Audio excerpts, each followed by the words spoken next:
Ngày hình hạ cánh ngày chút xe chú hê hạ cả nhìn ngày con phá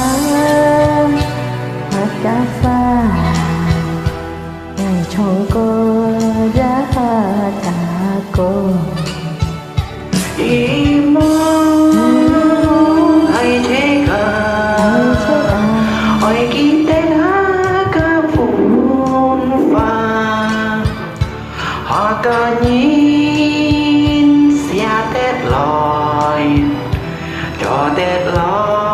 cho chút xe cây cùng nhìn hai chỉ cùng thế phong sánh cô phà lên cơn nắng nhóm tròn cô lại con ba nhận chia đều kiếm buồn nhìn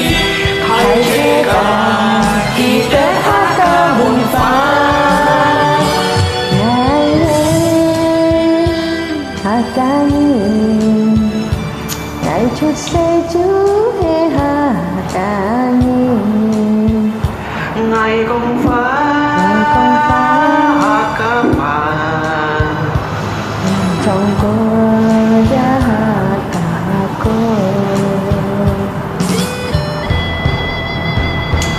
ca nhìn hạ ca con ca nhìn sẽ chọn hạ ca con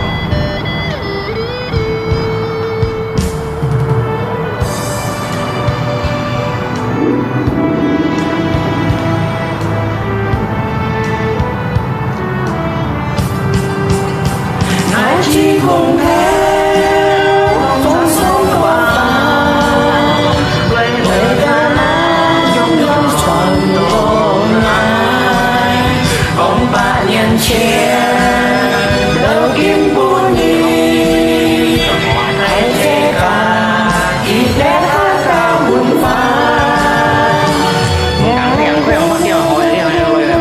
hạ ca nhìn ngày chút xe chú hê hạ ca nhìn ngày con phá ca phá ngày trong cô ra cả cô ngày con phá ca phá ngày trong cô ra cả cô